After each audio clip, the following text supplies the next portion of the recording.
da foforo ba de ache yen de ekoso ewo ye maimu na ya se wa magimedwa me de nyina no eba beso mo se shoulder adwumedie me mama hwefo nyina so akwa abashonko se de da ne de nyina no moje bre ehwe ensema na ya se wa maboabo no me de beso mo se shoulder adwumedie no me be se nefia da be ka se twedi aponyankopon wo hira mu nyina ye papa da nanso ne de ebuhia maba na maba ane de ekoso wa ye maimu ena meba ababe digest mu meba bebie mu na eja ye nyina ne yehu bi na the base nso aba ne so de yes the base Ghana first the base job for the youth the base nso no ye just so say power definitely Ghana needs a third force ready e ya de wunya ye papa esa say nefia da ye ma beni Excellency John Dramani Mahama what the State of the Nation address eba bontena and sama papai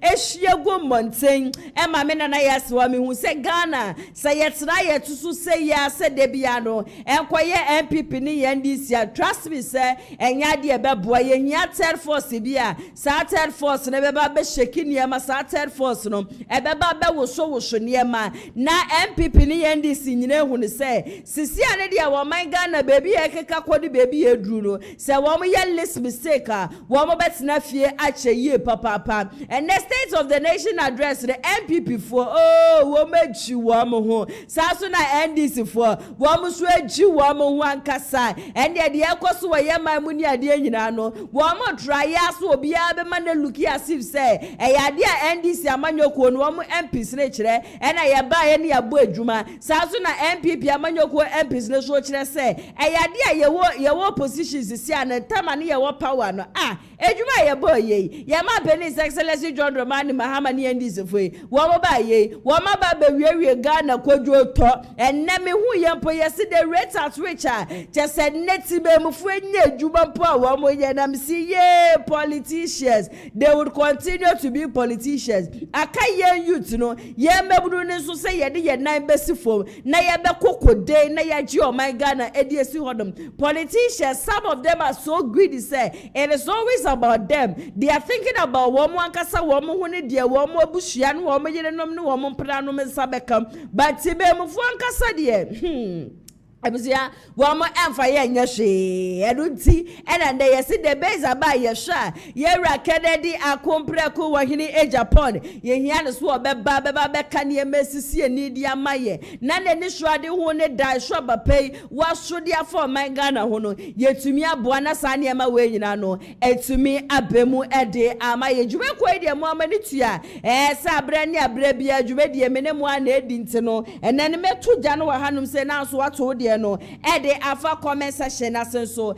ede amame wunya subscribe so am share subscribe to the channel share video we ma wonu ebi ono so wo so fa mo bi foforo wa share video na wie no na wasa so amame thumbs up nso e wo honom ede amame na na me two question kase pa ede amama hwefo anyina say me ameti he I feel say Ghana needs a third force won so a wo hwei do you agree with me say Ghana needs a third force ana for wadwen hwere no e fa comment section ase amame ntasa me so djubedie ne so no make kai comment e beba nyina edjube ko bi so da roman na ne metibi atira video man si am de show da djubedie no esomo eye Lionage Clinic GH yes yade bia da cha sada so acha wachi a wunya nuedo de ya recommending dro wodo na de mama wano no man so still na yade ne enkonom anasa yade ni free wo so no wam se bra be piem wo ma hweye anasa frɛ wo mo tetefo no keke na no wo mo ntotwe nkomo wonka wo ha no wa ne nyina no emfa nkere wo mum sempo no wo yade achasa wo yade no se wo botum sika ponso a wo so mo payment plan papa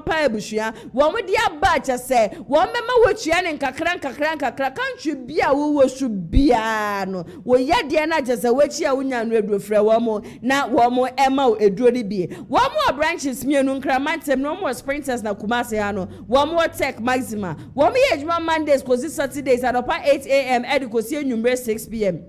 Shane so say a free consultation into how no money nyina no frɛ wo mu aka wontua sika bia frɛ 0559658403 and that's 0558143438 na one Lioness Clinic GH4 and twetwe enkomo Dennis Garage so asomase a wo so se ka bia da wo pɛ bia no bra behu wo mu wo beba wo showroom ni de na ebushia cars no from Melantro to Land Cruiser to Tacoma to V8 ni ade se someone se somewhere wo cars so de nkrata egu so kama ebushia wo tobia wonu aban enya problem engine so da car ni mu no eye correct ankasa baby awuo bia wo pɛ car papa ta ebushia bra be pie mu Dennis Garage na bra beche wo de Monday to Sunday abra bia no wo mo eye available wo pɛ wo showroom so echi akwan a wo mo Kumasi asokwa wo mo ni TI Amas na AD insurance ubetibia fresh 0550623377 na one Dennis Garage mpenifo so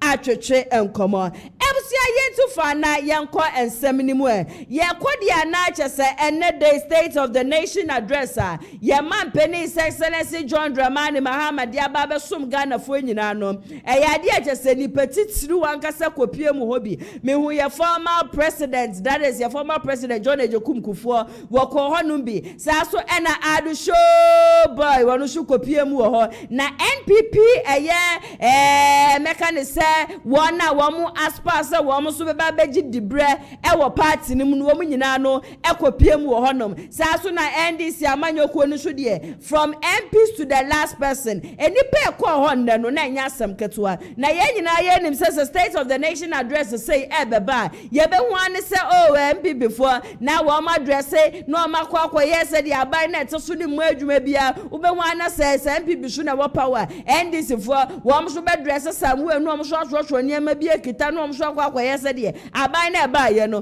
won ye bibia na state of the nation address no the minority MPP Wamo kone na jesebushia wama ri tuntum ankasa black on black wama ri atade tuntum ena wamo de sashi bidi egu wom kom ena wom kita koko ena wamo kire se ye man peni his excellency John Dramani Mahama chese wamo ekuafo wamo ho ayemo bo ankasa chese ne ekuafo de wom bedi mpo no den ede ama wom ena mbosha wodra wode share wom a wom antumi ani so se de ne wom wo position no mo kire se nyame ya adom na nka wo mo ba anya hwe ne wona wo mo ton kokoo no anka wo mo benya 70% na hwe ne wo mo ba ye wo ma ti su se hu nti ne na minority kopie mu e parliament house akwakotie state of the nation address no na chese tuntum ene kokoo ene kita wo mo na wo mo sa na egu wo mo kom ne nsema ya hwe wo so ne se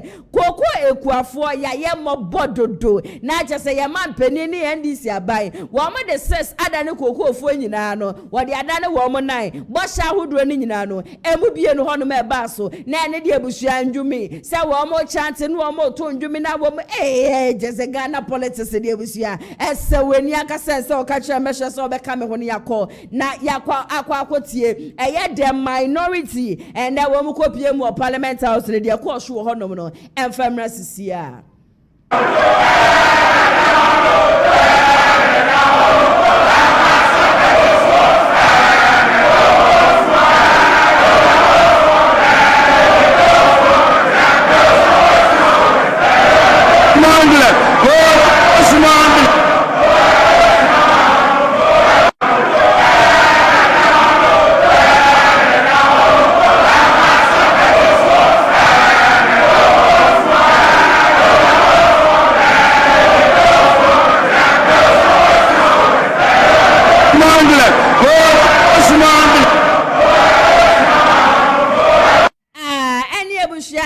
minority no woman ya bede ne da hono ne da wono Mahama de was say your mind no ne da wonti de na de wo mo kone me yesho so wo mo tena se plane plot ye se kwa ye kwe obi enkope koko nkita na eja propaganda na as usual na yemfa enkotoa so e wo hono na ye man peni yankasa so gina simpie so ebuhwe no so wo kasa no en wo ba be kase any state of the nation address Congress ne de wo kama Ghana fo nyina atiase se and the woman Ghana gina ne na so say team wo mo ba ye no na che se economy no na MPP amanyokuo no wo ma chinchim wo ma titim wo ma na ye basa che se kwadwo to ankasa na so nyame adom NDC ababa ye wo no His Excellency John Dramani Mahama obeye mampani wo krom ha said ye wosi fa share bosse ba wo be nyina no wo be make sure say bibia be deda na akwan hwe bibia be koso yie no eno pepepe ena ba wo ba ye nyina no wo ba ababa ye na MPP fo ne die oh webusia ye mistakes ye sa de Ghana hye wo muzade o mu be wie yenkwe na yenkotie His Excellency John Dramani Mahama somebody to dwane so no emfamra sisia. We inherited an economy in severe crisis, burdened by unsustainable debt, high inflation, a rapidly depreciating currency, and an escalating cost of living crisis that had left our citizens reeling from unimaginable hardship caused by years of general imprudence and reckless management of the economy. Mr. Speaker, I was clear from the outset that recovery would not come easily. But I was also clear that I'll stop at nothing to turn this situation around and bring relief to Ghanaians. I promised then that just as I have confronted and overcome crisis in the past, I'll reset our economy and return us to a path of growth, progress, and development. Mr. Speaker, I told this August House then, when I appeared before you last year, that we would have to take tough, prudent, and necessary decisions to restore stability and credibility. Today, Mr. Speaker, I can say to you with confidence, Ghana is back. Ghana is working again. And Ghana is open for business. The fundamentals are improving, and the path to sustained acceleration is very clear to everyone. From the outset, we resolved to choose discipline over waste, reform over excuses, and stability over speculation. As a responsible government, our first order of business was to halt the economic hemorrhaging and restore order to our public finances. We tightened expenditure and commitment controls. We improved payables reporting and conducted a comprehensive audit of 2024 commitments to restore credibility and discipline. Mr. Speaker, these measures have begun to deliver some of the most remarkable economic outcomes in decades. Mr. Speaker, as we approach the celebration of our 69th independence anniversary, we do so not only with pride in our past, but also with renewed hope for our future. We are building prosperity through sound policy, responsible governance, and inclusive growth.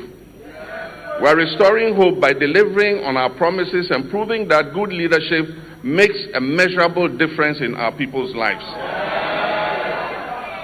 The Resetting Ghana agenda is working. The Accra Reset is gaining momentum. And together they are laying the foundation for a stronger, more resilient, and more prosperous Ghana.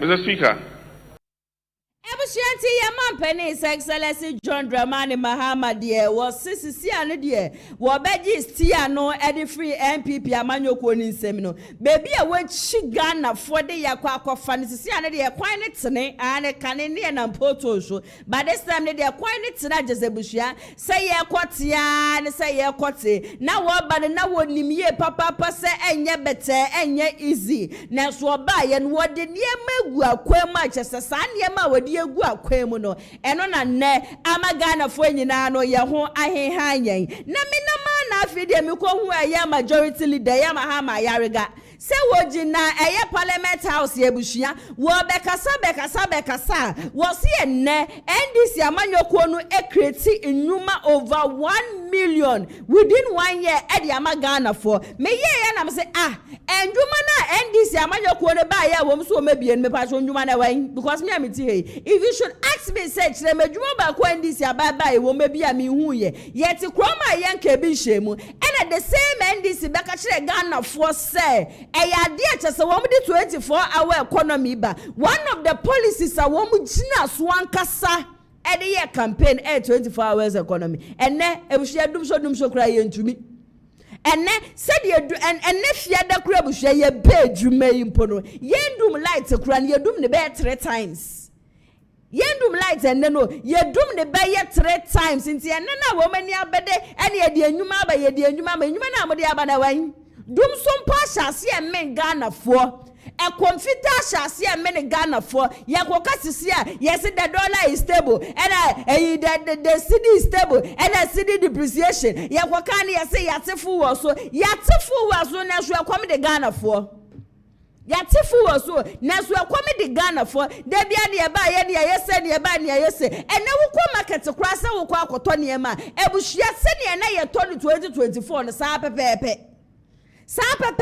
sika ni ye de kodwa ekoto emo ani ye di 2024 no the same thing said ye na NDC amanyoko no opposition na wo mani abedi to me tam enkrado kurumpo de ko parliament house e de ko ye propaganda ni enim say ko mo ba ye because one of their major campaigns was in Kradoko no ti ni enim say ko mo ba ye de said ye dokoro na ye to ba ko 5 cities ni 7 cities ni 10 cities aka bia so ba beti ba be 2 Ghana cities so still na ba bia edim no e ho no ma na tim 2024 ye di Kradoko no ya to ne saa dia ba be sinde me ka ni say no me nka say MPP amanyoko no ye amanyoko papa bia wo say Ghana for ye kwose ye kwa join you me nka ne saa I feel like the NPP and the NDC they are all the same.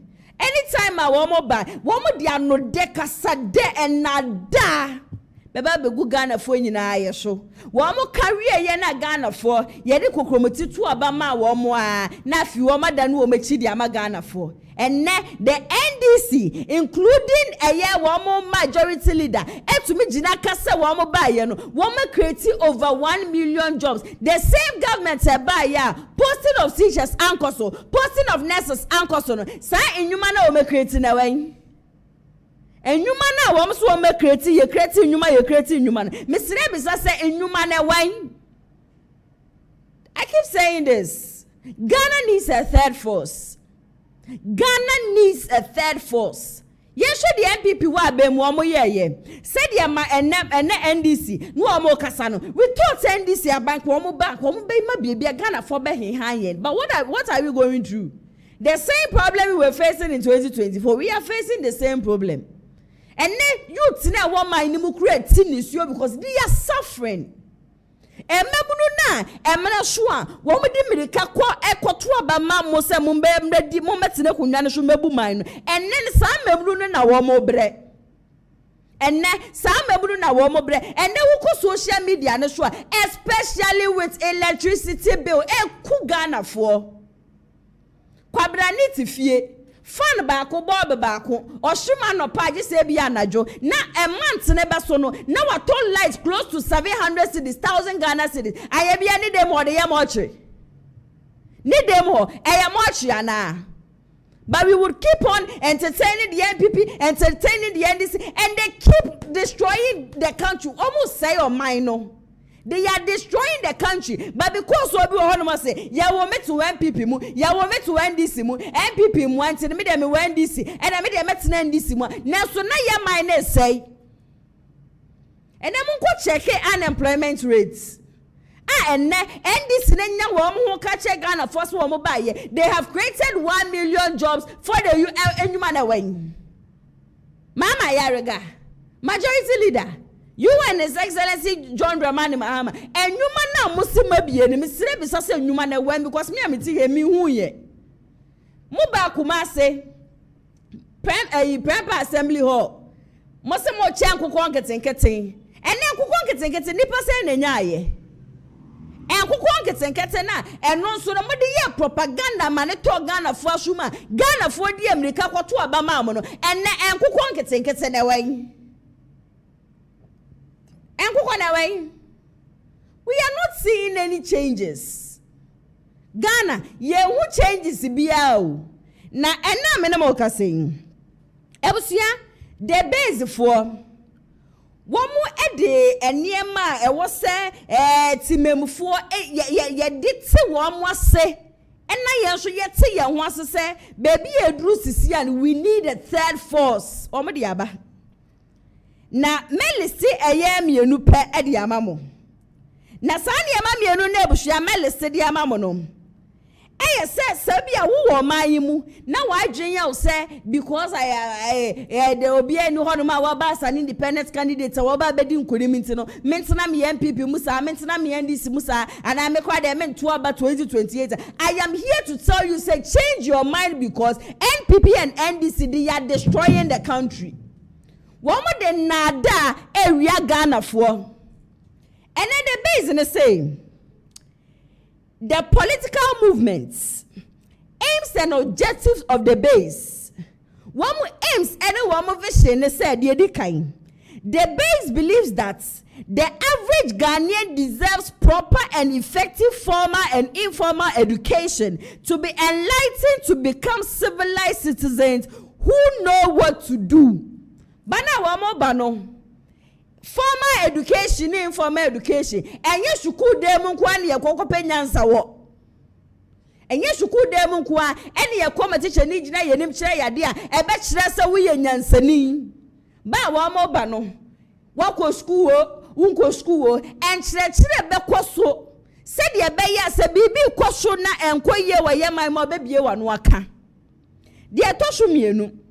The base also believes that the size of our government should not be too huge in order to save taxpayers' money for infrastructure development projects rather than individuals getting rich overnight as a result of becoming politicians or ministers. One must say, said ya man penny be ba and any ministers ne appointment in Kwebu be making no yeni be ba ya also 200 and something 300 and something 400 and something. One must see a door shododo one mo de ba one mo ba no e san say one mo change your mind hunti no enye fiansa na ye kwakwa nipa bebre si ye do mu ba bebu my debi we de nipa kuo kakra bi said ye be ya tax na me ne wumi enu ye tua no wo mo beboaboa sa sika na no na wo mo de aye mpuntu dwuma de amayen politician man na ebuhua MPP ne NDC brebe no mabi wo ma no akasa asem we be de a kire yenda ebrebe no mabi e wo ma no akasa asem we bi a kire yenda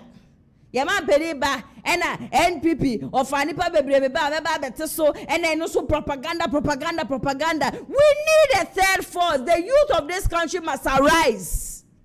And they have created over 1 million jobs. Whilst we cannot even see the jobs. The same government all employee will be out. Abai na ba ye na onfa wo bi adwuma wo mo ba ye so kra no amafo no mo ye adwuma kra ye saki bebre mo beti na afie na so na abai ni si we create 1 million jobs but also the amamo. One of our aims is to win power and establish a government that creates job opportunities for our citizens, giving them every necessary resource to create more jobs for our citizens, expanding their businesses to employ Ghanaians. Wamu ba ina ye juma. Ba wamu ba ina ye juma. Wamu be biye juma.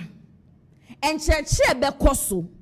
Wonso a wo sha wo de bia betumi abia wo de betumi abia adwuma yi bidie but wo behia kakra che so de be expand se de be ya wo de be farm afofofra ba be wura mu no they are here to serve.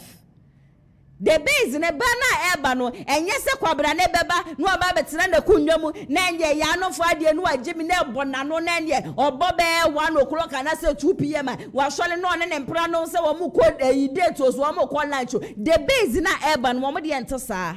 They are here to serve the country. They are here to serve us. They are here to make sure sentimemu for who be hanye. Esa se twedi apo nyankopon wendi o man Ghana bro resources a ho draw. And what they do me yen. resources bebre na no de mayen. We will also focus on quality roads, especially village roads, to improve agriculture and the lives of those who live in villages and towns. Ba wamo ba akwanya hu droni ade nyebusua de beze beye. Enne wona wamo kwa manso echi wonom ne ade nebusua wonam sa akwan ne so ahwe ye ne wan sha atade fitaa. Enne me hu papa bi video wo hu na me wura hu me hu yie papa. Now, so politicians, emre beso se womu beto aba. Womu befa womu convoy straight to Manso. Now, so Manso ton kromo se ten kromo se deno. Ma kwanya wo honum nyina nye. Now, so mo to aba. The base are eba no. Wo be ya kwan ni nyina de amamo. We know se nipa ni so na wo be di the base then oye to can do. Ni de ne nyam pipi ni andi sin na da ne ntro yi bio debi wono de wo ka wo yo nti ba wo aba no o se nyame ya aduma 2028 wo tumi di nkunim enko ade ya Ghana fo a ma akwaya se nyinam kama kuma ntumi ye esan se wo mo be ya kwan na agriculture so ya de wo mani show out.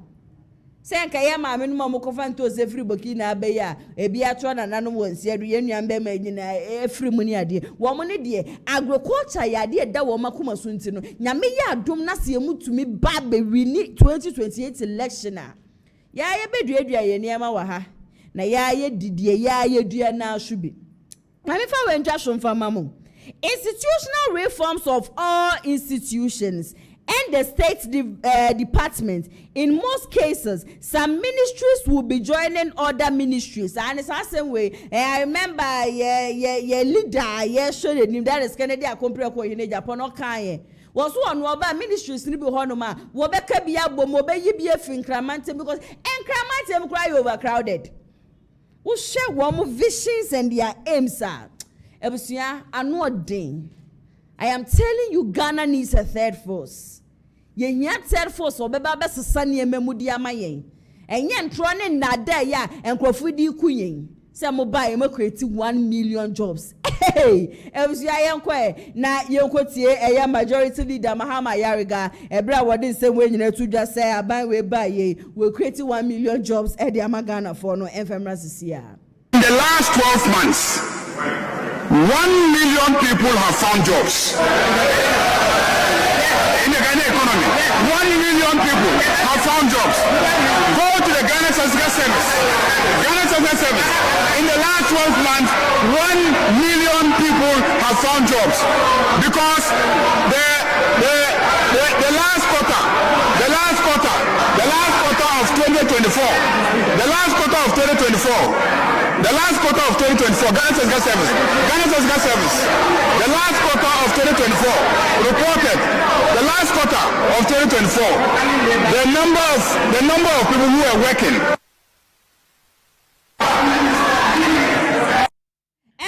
The majority leader Mahama Yariga ene yakọ akwakotie ne nsem nyina ba so ono na abai wenya ne ho taman wo didi wo mo ho to wo mo so esi no wo dem no wo chile kaasi esi wom fuwe yi wo mo nto wo mo feli ankasa nti abeden wo mebie na no meka nche Ghana for say mo create over 1 million jobs. And digital jobs na because ya yeti he ni de ye mfa ye ni ehu ye na chairman Akwasi Nti nso akasa.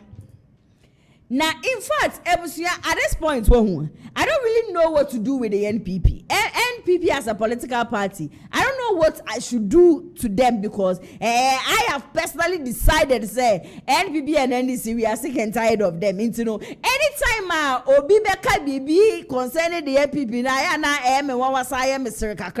and trust me, Obi wo betina baby aka cho say the base na aba no hu NPP amanyoko no mu ye mehihye wo mu bia yo trofo. The base na aba no said ye ne baby a wo be fa bia the base ura ha the base ukwo ha the base obi e ka the base chese wo post bibi mpo na fa MPP ho kra na the base for wo makogye comment section na se afa ebi na nra Kennedy spokesperson lawyer Akwasi Nti me be ka kire mu yo okoposi we ni Facebook say MPP amanyoko no abesa oba na abeka ho no twutwumika na bra be register comment section na se nyina obi ade ni the base is here to stay the base has come what are we doing with MPP if you no kasa wie ya wo share said the comment section no over 3k people women ya bede no Oye no see he is feeling so sorry for the NPP. Nti me say obi gina baby ka cho say the base aba no ya no fe wo mu nsuro na wo mo oboa. The base na aba no NPP amanyoko wo mu da wo mu nda and they are so scared say yera kompre ko hine Agyapong be ba bonten. E be declare say he is no longer part of the NPP. But Kennedy nso de yenya ka che ne dada. One, wo say Bawumia your trophy. Say Bawumia your trophy there, you cannot go and then stand on the same campaign platform and then campaign for Dr. Mahmoud Bawumia. And as a Kennedy, when the crown yes I wanna walk with you, Ghana form mom and Abuabua woman when woman say yeah chuma bana ubra bedi nimtinka Kennedy diano so cry there full and in the history of Ghana me who be that. Even in the world the crown me who say timem form bom na Abuabua woman no e decide say yeah kofo bi de na ba ababelidi. E be see that they should tell you say the base ebeti MPP ni NDC edi nebushia ebeti wo mu nsem wo krom ha ene chairman Akwasi Nti kasa o se party no Bawumia ni sebi ni nkure ya wo mu muhwe ko kane abronya mo ne wo na o mekeka wo tsache meza bonsu ni ade no they have to apologize to Kennedy Akompre ko hine Agyapong because wo mekeka nsem bia nsem fata de fire Kennedy Nti no they have to apologize to him wo mo nko ni fie enko koto nko so ni nem nko sede se boni bia da wo mu de edi ni bia no wonje mu manenka no awie no say Mr. Jojo Tibonsua wono so the base wo ye pani a woda no wo se said the Semira Bawumia ne nebusuafo juri papa dan gu ye no ohun ni say pains no egusu a wo honom ena ono so deserve say ye be compensate no but ye ne de ye ka kire wo mo say whether you go and then apologize to Kennedy or you go back and then apologize to Mr. Jojo Tibonso. Obi to some me ya say why me ti hey. No human being can force me to go and vote for anybody. Nobody can force me to go and then vote for a political party. ABC. It's whether you vote for Kennedy, you don't vote for Kennedy. Who to me chile will be say obi kwatwa ban for my MPP, obi kwatwa ban for my NDC. Kennedy ni nipa ye don't know. And I don't know ye do Kennedy no. And not yes the base about to omra melody. And say MPP be kwa no akwa ne chowa because say ye dey nine shine in pabuam he dare not try to campaign for the New Patriotic Party. And tesa de ye kafa ne ho no. Say de kwabra ne be ka so abuo wo so na wo de nwura mu kura nim nyasa cha ne busuam. I swear to God ye be ka de chance ade a che ye wura kompreko. Ye be kasa e de a kire no. Into the base re de wo ho no ma Kennedy. If you are ready to come, we are ever ready to say you better embrace you. But if he thinks that he doesn't want to come and join the base, we will choose another person to come and lead. But he should never try and then stand on any platform and then campaign for Bawumia. Na numpo no Kennedy no kwa sa akra na ebushia. Amafu be hu ni say wonyo no kwarefo. Cause how would you campaign for bia wa ma Ghana for nyine hu so your trophy? Why would you waste your time to go and then campaign for him? And moreover, obi a ye bia utiri so de wo koye campaign ma obi a won de ye bia utiri so sa na ye den. Say be bodan for who dware na bodan for e be for tawula. Wo do hu ne kan sa be di na chi, hu fe di na chi. Nti say ye say ye wura kombre ko ye bia ni tiri so na se sebi perifo fa nchame na adwen nya adwuma de a they should leave him alone for us. Nipa na ye bia ni tiri so ono na ye the base ni ye ni je ho. Oni ni obi aye no ye pe nti mo be kwa akopa chowo Kennedy Akompre ko in Agyapong is leaving the party. Kennedy Akompre ko in Agyapong is part of the base. And no damn to me safre Apostle Paul Kofi Jekum o ka kire mahwefo nyina say obi a wo betina baby aka kire wo say Kennedy has no idea about the base ni sinipali say who catch any pass or your trophy because Kennedy nim the base no be Alan Kwadwo Chairman is also part of the base. The base na media grow.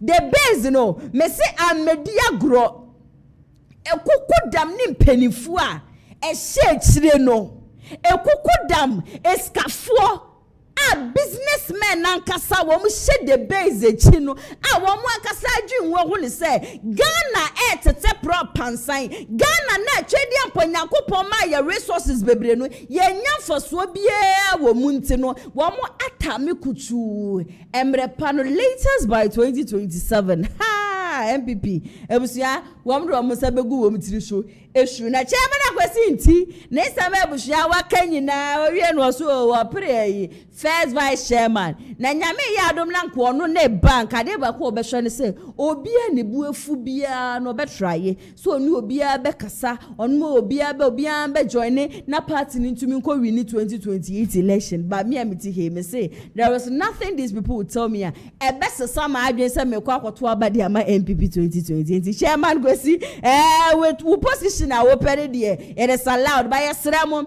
Kennedy doesn't need any apology from anyone. The supporters of Kennedy, we don't need any apology from anyone. This time, mumfa mu unity. Na yeso yemfa ye nipa na ye bie ni tirisho. Yeso yemfa ye nipa na yeso onim nyansa ne sa nipa no. Ene ni je ne ho sa nipa no. Ene beba be ye the next president of this country, God willing, 2028. Kame ho ne yanko na yenko tie. Eye chairman Akwasi Nti ne se mo de tu dwane nyina no. Enfemra sisia. Do you see say what the politics at Agyapong? Do you see another political party emerging from the New Patriotic Party? That's it base. What? Mate. A political party free MPP moba. Oh me nipa no di animu no madam for. O madam for ya madam for ya kasa phone so da ba yin hia da. Unso no. Na I say woni nipa no personal problem because man no sebo je say akobuni dan no ni nyina se paper ya ho alleged say what you say Dr. Mahmoud Bawumia and Samira Bawumia yes aya woni mu mi fansio aya wo se no ho ya no de sadena aya chopa ane se se yepa na bibia na asom bia na yenya power what is this so yenya eye chopa yem papa we atam we adu yen papa yem fanche wo dia som cha sabi wo fa hwe nchen so ni an kapati ni mom yan kapati ya mom sabi o ye wuni e kwa ye die asantefo ye gibibidi amani e be ne yakobo angel ye be tete MPP asante bosom hwe papa yo tie o eya wo no jejai akodi MPP ndc achi anu bi ye so mo nto abane ma ye mu bi me Akwasi Nti ni me twe wo mu nyina nsa na back papa ye de no ko ye ndc ni bi hu ikwa be ma chere ye din na ko anajo ye din na ko nkan awia e ko anajo o timi drive ko nkan ba 2 times a day MPP ho ene o ye campaign the finish for that video e yaw obi hu ahi utasi ye kasa ni nye adijija no ye nya ni empa ye ho achaw Missy Yanchani and some John Quabadio. Me, I didn't buy young new drum. Don't dear me, Yachimia, because I call my Fuma, Obacabiacho, go what be. Namin Kwame the Bacono. Young Yai, Papa, you will defend the endis or quite endis that way. I should end I am anticipating. And no been a mistake, or moon from me, Embra, or the local Capiambra. Some go, they will come back. Obia, say, obey first vice. Na say chairman odino koku apia ebe ye chairman wa Ashanti regional omo a free party ni mu bia no mu be make sure some do mu nyina eno ho aduma na me be me eno ho aduma na me sabi e bibidi me so say me wo party ya bread party ya ba power ni asumo akinkan na nkura ma ya ne nam ho afun enso ya di ni na hye yam entimi me ti ani mu bi na me kwa onu akwa so hu bi o say wo de wa nko obeba be dwane achia emui anu bi ne so mo fa chairman am man ni amagiga yenwura atwam yenko fiefie ko bukoto dwe ensungu o mo so sie ntimi nya MPP ama enwu ani bra ya di abra no eni enkademadu sabio garbe ba sa ifanopa abena nso a na nso nyobi na ate anom ana meboa o just envie ba bia ni gie won pass over 35 years na be wura be 50 40 50 hu o de no anu ya nya bi Utiase, Nanso, yes, yen buda. Omomia moi. Non for to me no, and change some. What no? When I gentleman, obet me a co. Angel. Now, Akwasi Nti or the vice chairman. Now, bring him to be better me a vice. Yakasi Yamuko to you, Jomami, Mebu. Because I am a Jumano. MPC or Matitiada, as a some copper position, I am far more. Oh, yen omness here. You bet me a couple of Utiase, and to be our bepe, regional, Mokase, first vice chairman, Obia Nyai. Mimenya go be crank contest me. Nesikana, Nakakunu pus. yes. Kakra yebenya no. Yetimi dia boa party no. Ene Chairman Akwasi Nti our former chairman Edema Formina constituency ene yakọ akwakotie ne nsem nyina ba papa we na mrebi Kennedy akompre akotam 1 million the man say one do not step it down said be ya independent candidates ne be ba join MPP ma MPP etimi ba benya majority of parliament house and so ni nyina chi MPP for say Kennedy akompre akokine Japan wanye bibia fa mo party ene papa kasa so onumpo no edidi jano ebia tono wonu so yedidi jana ankasa na so ono de wantwe no wan free party ni mu wasre this time ne de mo pese mbapa 2028 into ono wo be ye first vice chairman of the party a efie mu ene ebusuan kotodwe do omo be pa ankasa womu bebu kotodwe no acha ankasa esanse se de amafo ani esifa bede no it has got nothing to do with the new patriotic party nor NDC amanyoko Ghanaians are so tired of these two political parties so Ghana for any bede but usha de baguso ya ne so be brepa be sacrifice so be yo bibia said de be ya party be power na afi party be power na ye you ba kwa de ahye wonsa itibisira mo delegates amre no so anoma to abade de abade why na boachi Agyapong wonu so akasa na boachi Agyapong so say he cannot become a chairman of an opposition party debi onu so press say oba be chairman de ma MPP to onu ni chairman wu to me na press ade bre no oni chairman wu to me jobo edumi nyina ka wom no mo press ade bre do so on be ba be national chairman for the new patriotic party na boachi Agyapong say wonu ni de nyame ya adom na so otumi take that position na ade ba ko ye nani suade hu ne say Dr. Mahmoud Bawumia ebeba be ye mampani wo kroma ze chema wutumi se ba wo be nyina wo hye se Bawumia be win 2028 election boachi Agyapong ka the same thing Jobu Edu ka the same thing we de momentum for mama shofu ne metiefuo se sa enipa miensei eye boachi Agyapong Jobu Edu ene chema wutumi why they deserve say Obeba be national chairman Ede ama the new patriotic party in Pacho Fajen no efa comment session na say ema me yanko na yanko tie ensama boachi Agyapong ene tu dwane nyina no ever sisia yeah meshe party no ama agina brian no shaking obia nim the position obia abon the position to perfection yes say in an park no so na ye tumirika by heart say udwan bia wate ayira so building the party back to strength because the party ni ho dia eno na the company elections near to sumienu my task is to make sure that Dr. Bawumia wins the elections to become president of Ghana. Me person me chairman of opposition party. Oh, and and yet my task is to move from opposition into government. Dr. Bawumia ni yeyino. That discussion, that chapter is closed. Onu ne ye bon chido.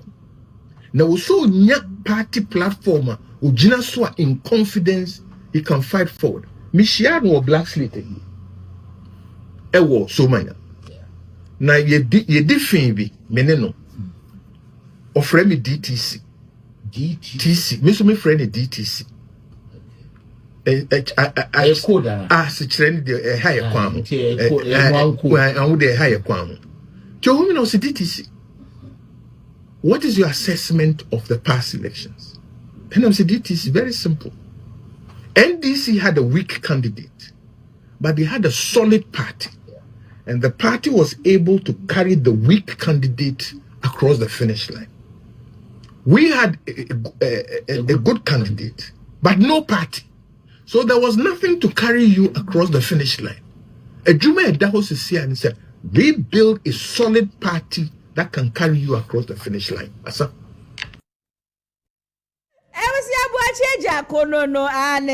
The incoming national chairman for the new patriotic party, me and Messiah say. Because I don't know why I would choose Wacheja over anybody. Let's think about it. It's like on the normal. Yet, and a yano for a baby, a woman back a chair Ghana for sale will be Tibro to one self for Tasso flag bearer the other party. Nanya some yanka, and a party of intellectuals, like a Wacheja, because your priest will be more contested. I say that election alone, I bet some high end, yeah, that kind of crano. Yabekos waka no kura no baby enne the new patriotic party we see debia me ka say first wo she party na tade mpo abushia wo bia obehia obia no salute we na wo she party na tade mpo na ofede na party akwa ba bedru say ya yes chairman wontumi ene bo change akọ emepre national chairman na yes ye ko jusu chairman wontumi over bo change akọ. Come on, let's be serious in this country. Me personally there, I feel so one no new bia say na ye man akwanya ne se won be national chairman and former party na obetime CSA party no abuild the party no ede amaye. One of the issues nso abusua ekosho ye man mu pa no bird syndrome. In fact our case we yade a ha adwen yade a ekosho na before say na mebe no so no ye nyina ye nim say the legend Daddy Lumba somewhere last year yakwa kosie na wie ebushia adechini adise bia Daddy Lumba won sensem Daddy Lumba yesay Daddy Lumba ne yire no mienu na wo mo court na wo mo firi ha na wo mo wura ha and just said the ekoso no. In fact airtime na no ada na me betina video man say ka chem say Daddy Lumba na bushuafo a wapa akoso wam so wo mo gi wo mu no e de afiri bushua pani ho ti be bia e bushua pani wakwa akosie Daddy Lumba bia no wo page mu ne famra no. Just 2 days ago, Sadena me who say, one mapa akusufo nebushia for no mapa akusurasa akotera say, akoye meeting. Nebushia meeting na wo mkoye ye na maami abiriwe bi. Yese maami abiriwe Daddy Lumba.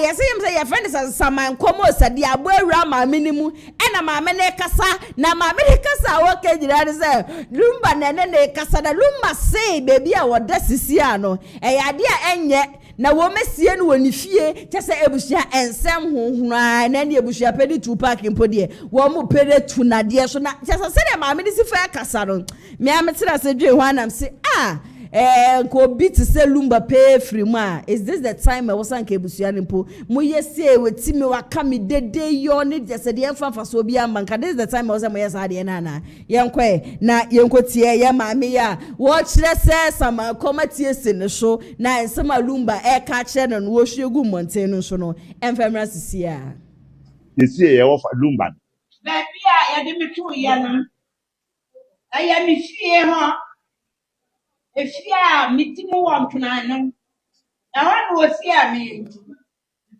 mia Lumba na mi kasai onyankopon agya no wo boso ni asase no maami a wate wona eba no maami ni hu ohun papa se hu ya hu se de maami die onyankopon boso ni asase no wasoma maami se onfa mi mbrafu ani ti dia maami ni kan nyina no eya no kura se oja me no maami ko asie ye bia ye besie me mu bia no onyankopon abofo beba be fane afi ho de me abafie na se wan fama amade a wa mama makabatem chichaya odman ko onyankopon ja chicha fa me nyina ba yakwa awie ya no ni mu ba bia mefa enti misramon monhya no na won fa me brefi won fa ni mafie kura mo hwe ba bia maami tie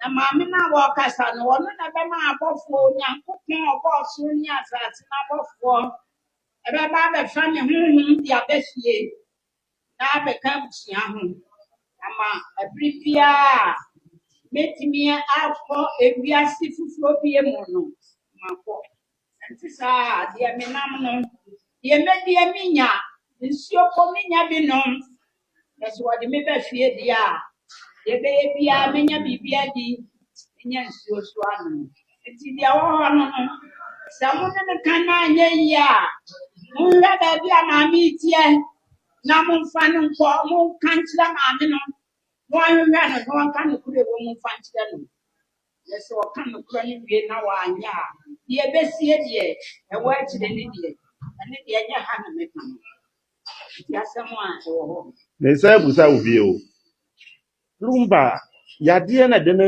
kwa asama do na say de because efewe ya so e kwan ben wo fa so me wo fa so a wo kwa asama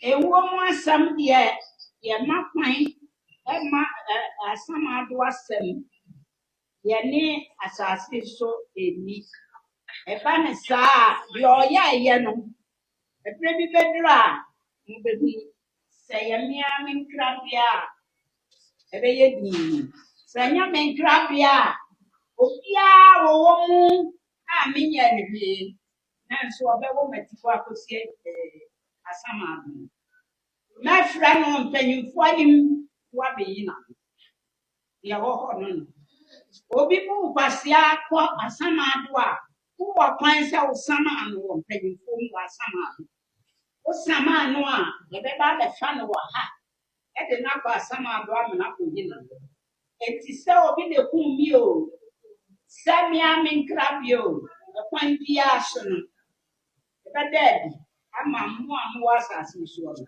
mo ahu ebibie mo kama komanto ye na onyankopon ma wo kwan ma wo bia wo ne na ba asase so no aba ne dia wo so aba wo de adenti na wo se ni wura okuso ani dia ye ma kwan sa ti asama do de ho de ye ka sempa ye ka no kure ye ntwa kontompo isi a wo ho de man kama nyankopon a wo bo so ni asase no ani ti bibia e wo ho bia no e be de ama mo so mo ho na se wo be di machi atwe ho manso de nyankopon da no wo makwan sa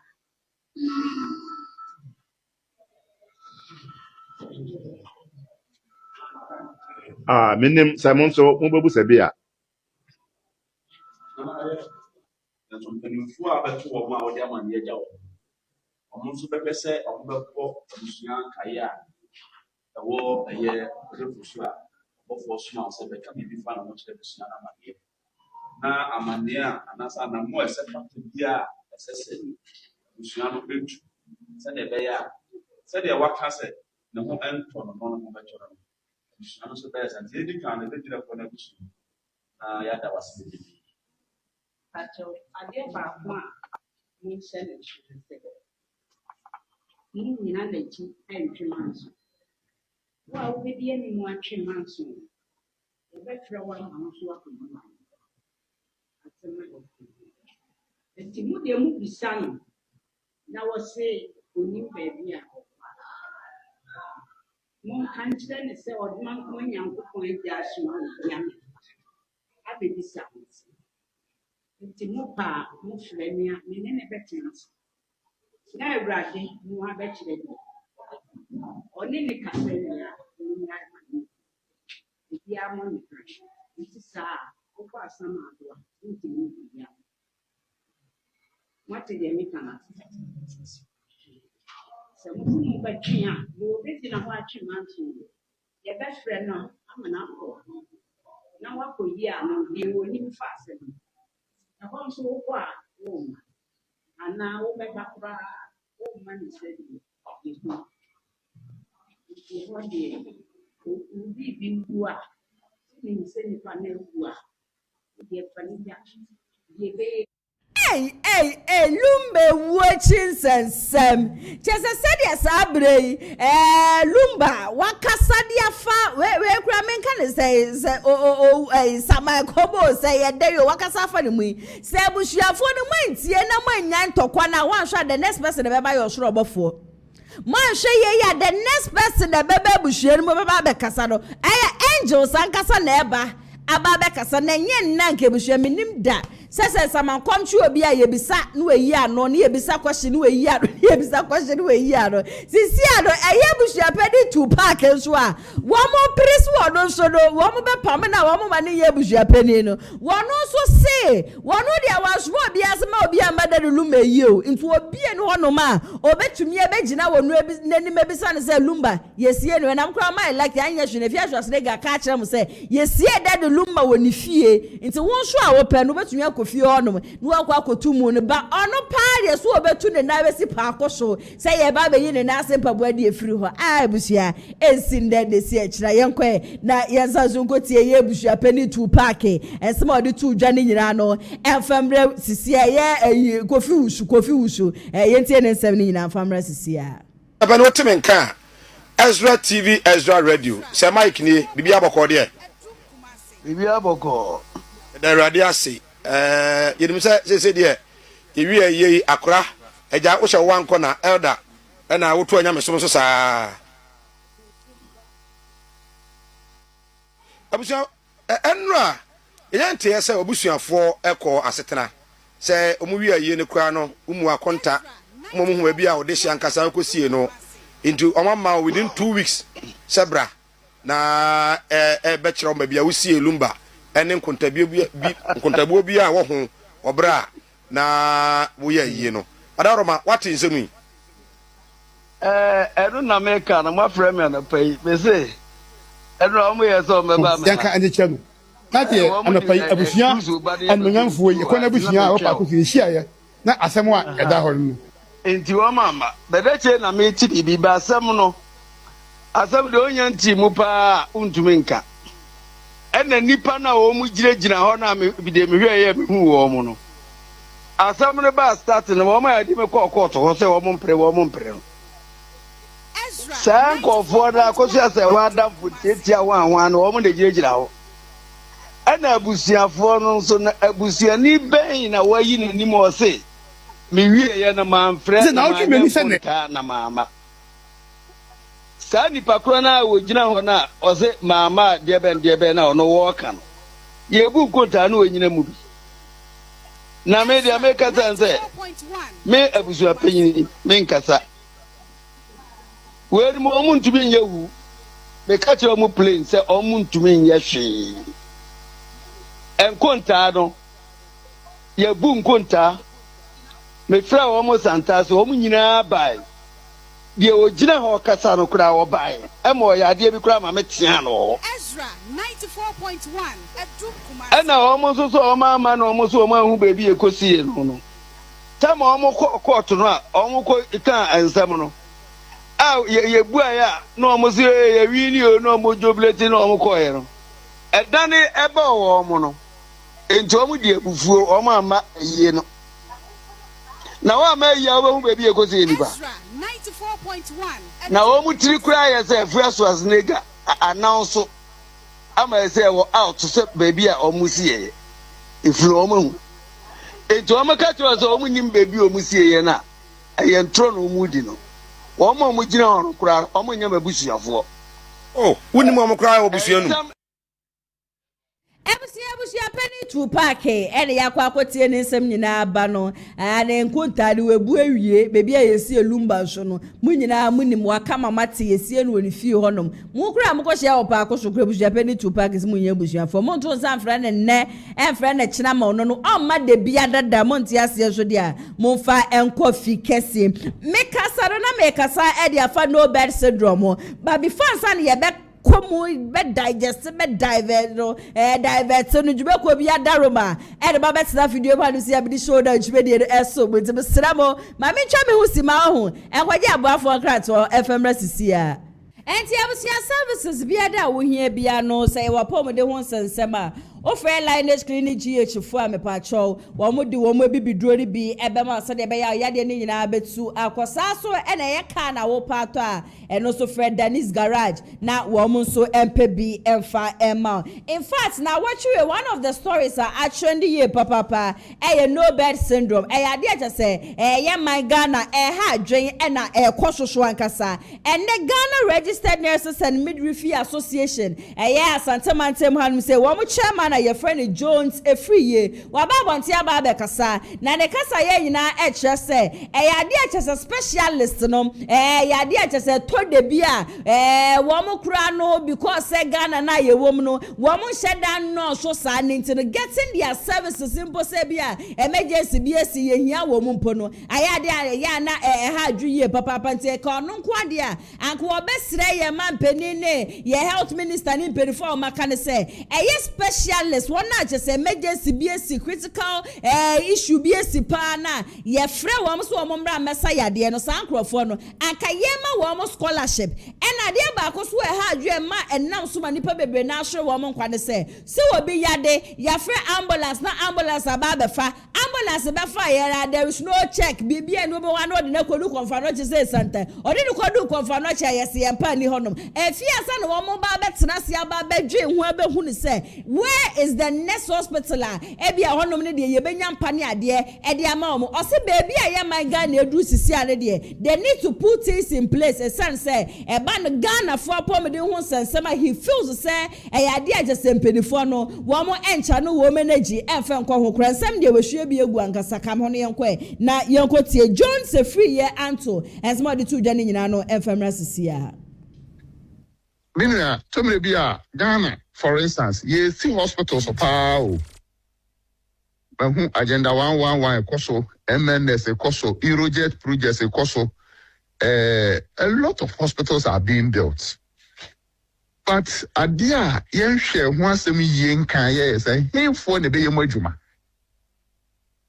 henfo ne be yem adwuma na omo ye omo adwuma no omo level of expertise at say specialist nurses especially in emergency omo do ye say everybody what you say but my statistics ka clear be oko confirm emergency department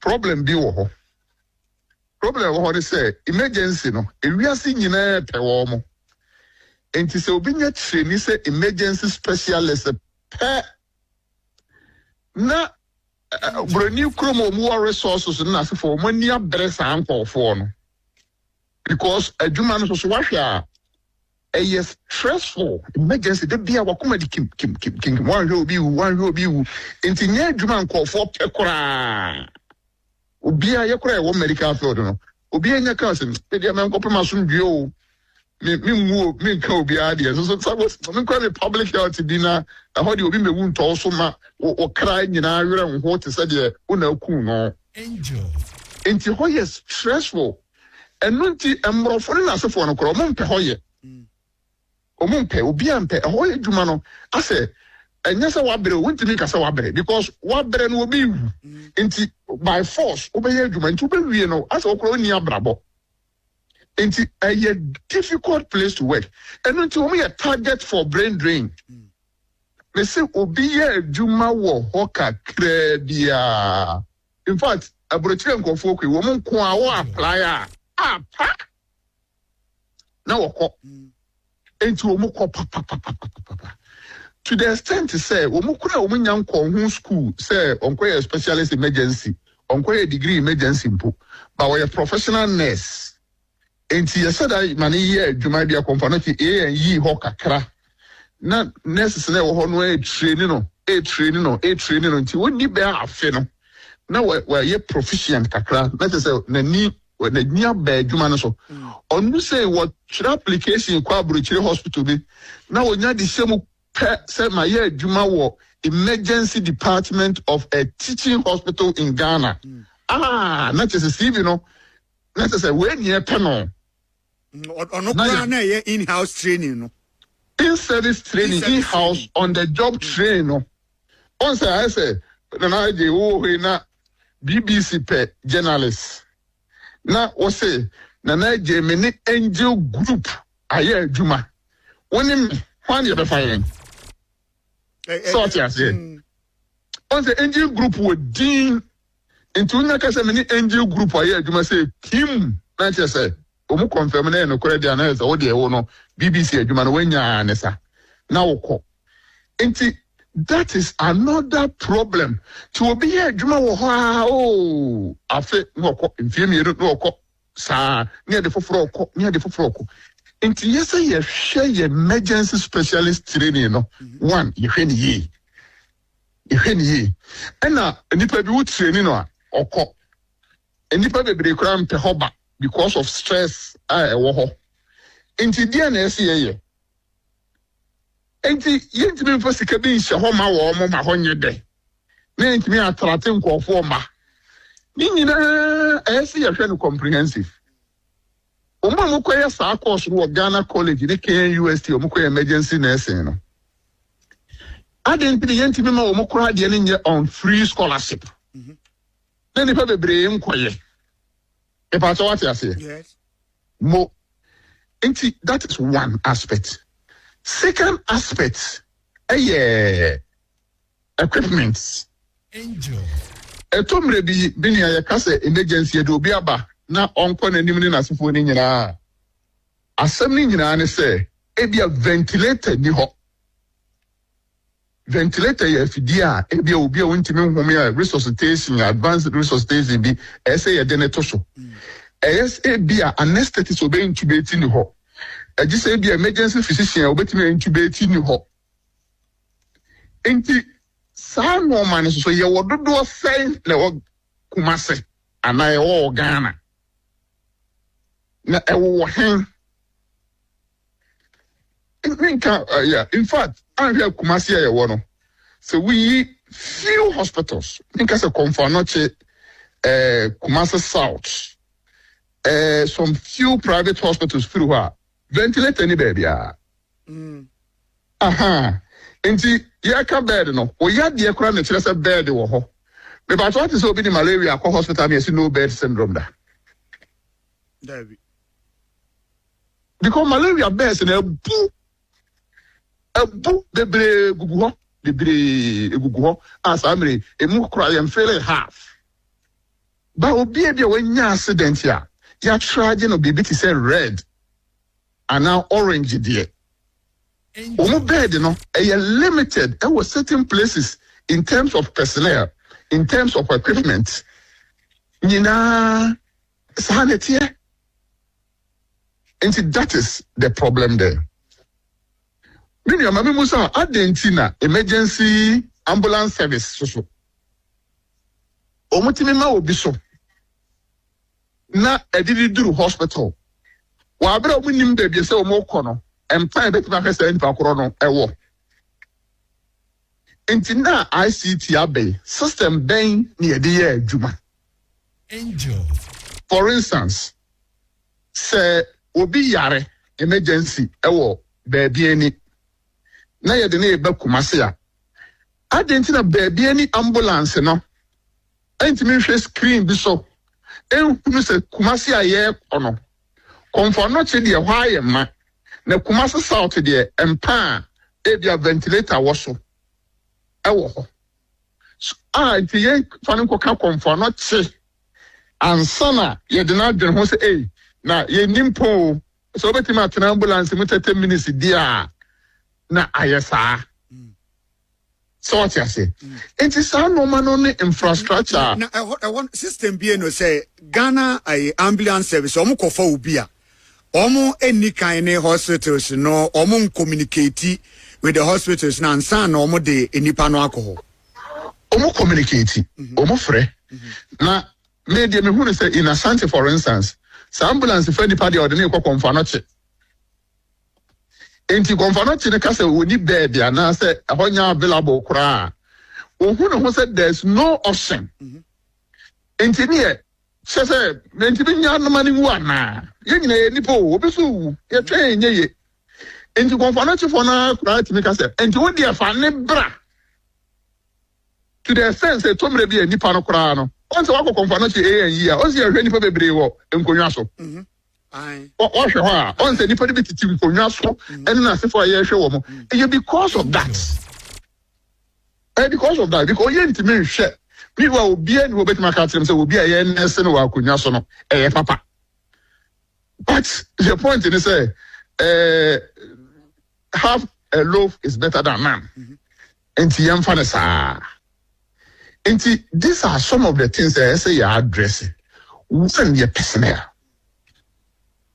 Oh, equipment, advantage areas. I get training more. Omutimi ye adwuma no obaabia. And yes, our hospitals so dey besi o. Enti assessments agenda 111 hospital AC. MNS hospitals AC. Dia kana equipment ben na wo ho na personnel ben na wo ho maka hospital nye dan yo ton hospital nye dan angel hospital ye fidie ni nipa hospital nye dan me pa cho mo studio ho se ye machines ni free ho near the anesthesia machine ventilators na asefo besi ho a ye nye theater wo ho say condition dey ho dada ne boa sure yenye theater. You answer your cleaning what they disinfectants are for home, you know me answer. Yeah, theater. The hospital is personnel and equipment and systems. Systems. And only the hospital. Dr. Jones and Yako Jonas and Yako Aquaquotian Sama Bani Fat, yeah, my Ghana Nankasanon. So trust me, say ebe check akra. Sabre ya mene mo ka say mabeja for atna se amene wo mo na eba betwetwe enkomo kweku amponsa wo ye communicator the new patriotic parties also na AJ Brefo wono so NDC communication member mamenko mo nyina nchai na eja mema wo mo akwa abashonko kweku bibia bako. Oh yeho adom yeho ye pa nyame adom bibia koyi bibia de na akwanso de nyame asiso say ama ye kwantintin ye bompa ye se beto aso sa na fe so de MPP Dr. Mahmoud Bawumia oni na we Samira Bawumia na Yankopon shom no mo hoodin executive so nyina national both constituency and national okay hwe nim se Yankopon bebo ya hoodin towards 2028 okay cool AJ mama won so akwa aba nyaba msi ya yache zade odi ye from passion wa baba ye was we yimi ba kwasha mensa also nka opposition na mene wa o she hopa bibia de na akwansi bibia e koboko and then so the state of the nation address mo de apa akoye uhu se na MPP for MPs nikita koko minority ai wo mo ehun koko da no mo almost mo koko farmers I koko ekuafo ya mo bo na say mo NDC mo ba ye mama o ma ye mo bo too much koko krada enso na ende de omo nyina ase omo ye koko MPP ni bia so ye koko ke enso no kre no e den ya se no kre na dedi koko ye koko de na oh say de koko de am say won't me gas Ghana ni we Ghana ni onye koko ni what you say koko is about the 50% of Ghana's GDP and preferably say unzo obi akuta koko a nya mo ye nyina efie kurase obi ani ko ofi kuru obi nana bi ana obi zuwa bi wo koko eje wetima ka say ye nyina ye koko fo ha okay mama ye bo state of the nation address no one or two issues be a course so one of the issues a course so pa mama sha se free brefo ohonom na ye man pani so oba na che se economy no na tete apansan kra na so nyame adom na wo ba ye nyina ye nitua se ye sidi ni gina na so ankasa eno no ubeka da na dia fa ho unya ba mama na wase edikan mama nchia o me hu wache ho ayefe yie panso na me fa nchia sonko e mama ya me boss ona bo an we sadat OMC e wo forikro na me nwa ba se ye mampanyi ka se ye sidi na nya hode economy no asan aba back on track se me no mienu na ye nyina anim se se wo ne me ya adwen se sa na tie e bi se wo hwe indicators a ye di susu se economy ejina ye a almost all of them meka se ni nyina akra okay it shows say the economy is performing wo hwe inflation rate Emra na MPP for Wabemu, it could do 54%. And they saying 3.8 single digit inflation. A bit see what my way mukrada say inflation beba drew 3.8%. Idea it was a bo a buying no abasupa ye. Say me and Kamenya and this in Ukraina. And I said me send the base need to say the way ya. I can say no a buying abasu. Yeah, but my say yes I'm quote the exchange rate. Okay. Yeah, dollar to CD in Sen 1 year did our man on it. Almost a Ghana sika. At the Koji dollars, a Kodigan, and the Omina one here home. And I'm saying, CD Nanya Hodeno. You're a Mahamaka, say, me name the power say, ya arrested dollar no. Name of Yamasidi Nanya Hodin. And not to say, you're about me and saying you're back and say, watch it, dollar no near Hadiano. And see, it's here Mahamaka say, you see the Nanya Hodin, and I say, economy no bounce back. And no credit do. That's it. Okay, quick, Nana, I say, Enka sama mini abe my Kenya and Kenya bonnet. I mean, Home State of the Nation address. It's good to say over share the economy need. But also my can't what had I say. 2024 elections were dependent on the economy. No problem. And one thing I Ghana for workers say yanko any yanko. So you see 1 year down the line, all the NDC is talking about is the economy. Is the economy. Is the economy. Now my count has to say. A time will come, Ghanaians will not be okay with the economy again. Okay. Because more no promises are more mine. I mean, I was expecting Sananka, President Becca, 24-hour economy, Women's Bank, Cocoa Farmers Cat, yeah, Moka, some more 6,000, Aqua Dani 2,500, yeah, amount for that is not your concern.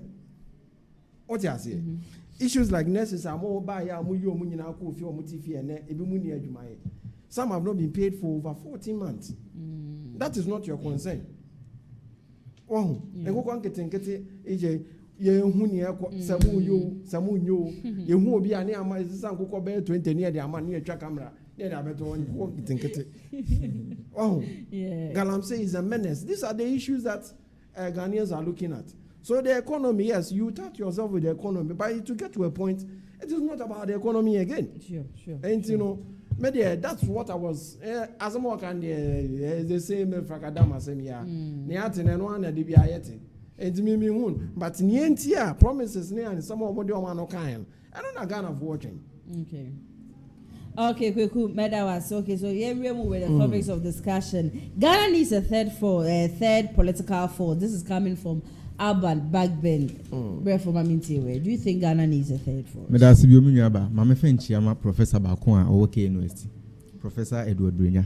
Yena Nasante, Nada Romanti, Okusia de Wabuchira was signed by my Betra de OK University. Nada Romantina, course be a friend in public administration, both BSc and an MSc in OK University.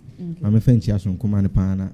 Means I'm one abaso one church or the church. I'm running yet 10 vice president. No, me patron. Oh wow. NDC in my papa our campus. Okay.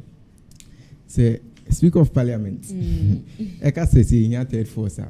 Medium himself when he who ye pa. Oh. It's a maybe in a meeting.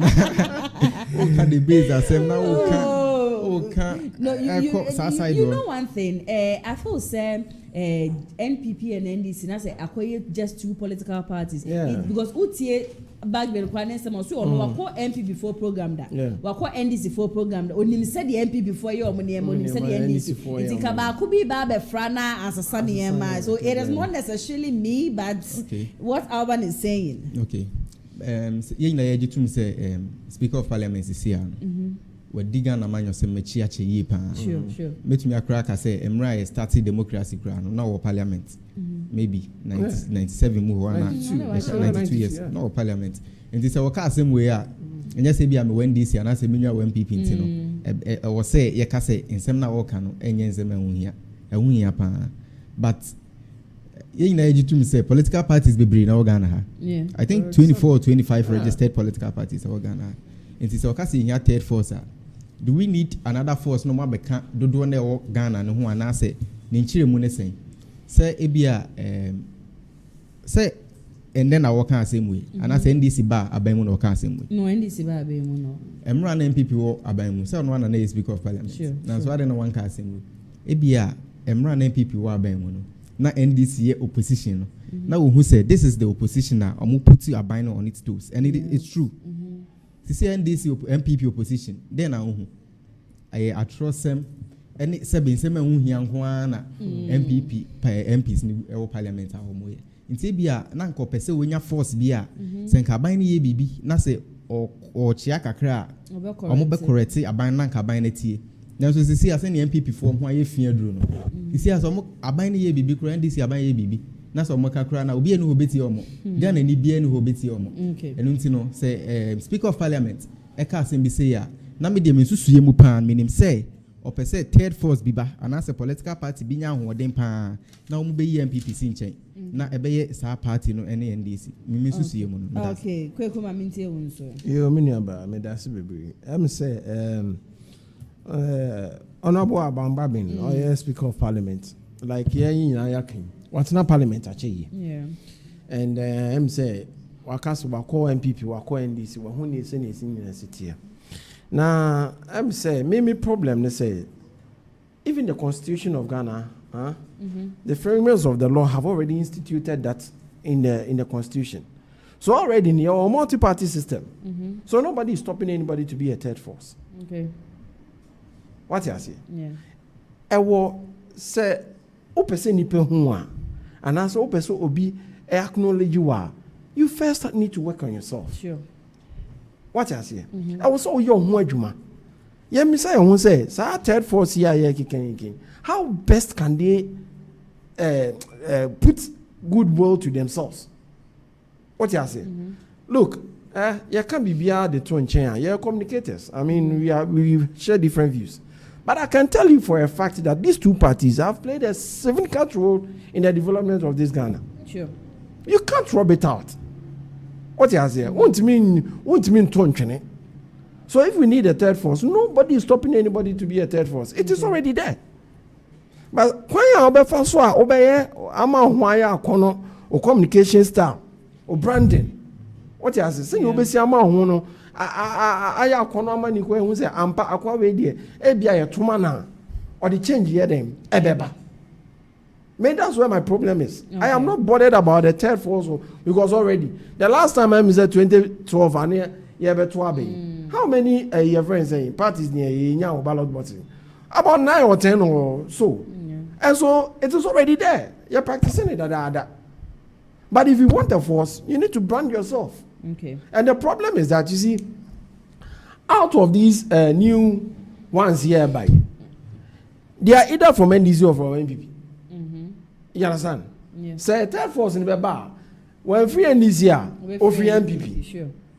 Do you get it? Yeah. And what role you play in NDC or NPP will determine that Oba Bonte or third force in the Bejina and I say Sure. You won't be our exactly. Ma also near one the Obetimia here now Kofu say Chadabaya beto about 2024 or man and also na ye. I thought he was somebody I've heard Koma says you see you need to carry yourself in such a way that Ghana of one home I'm saying we are stuck to 13 O ma me wo kura o ka chiro say masa oni pani kasa make sure so onsa guwachi eno an edi nyino ene ne enkofo da so ka chiro mo ma and so that thing has been psychologically inclined in our heads enti ade ene CSA a very difficult service but look this generation eba no especially Gen Z for na eba no omo nti say 90s ni 80s for no ade na enya mana enya mano de eba boa ono no eno na ye. Okay. And if indeed there could be a third force now some beba, it's for your purpose. But now, Madam, me can be said, as he wants to insinuate say as a honorable Babi no can answer no because MPP for near my yentina bia or yes so that there will be a third force to face any. But you see, Parliament now I want. It is so surprising to see that anytime the NDC brings something up, then the MPP comes out to say it. I don't know, they don't want to hear it. Because maybe we have an antidote to it. Because example one is your friends say go for your program, your renaming. You know very well that it was instituted by the MPP. And you will come here and say, and who won't see a third force. Idea, tell force there, any problem. Okay. But I'm brandy on Muhi. Okay, quick, yeah, but that's it. Next topic for discussion. NDC has created jobs for 1 million people in 1 year. This is coming from majority leader. But 5 minutes each way. Breath for Mami Nti. Me about Mami Nti now was bio. Okay. Minim say minua be mo MPP ni. In some I be Kenya with regards to employment NDC creating ama Ghana for ni na. Obeka say nya no kre. Okay. Nso MPP ni dey why say onipa oye boni aye.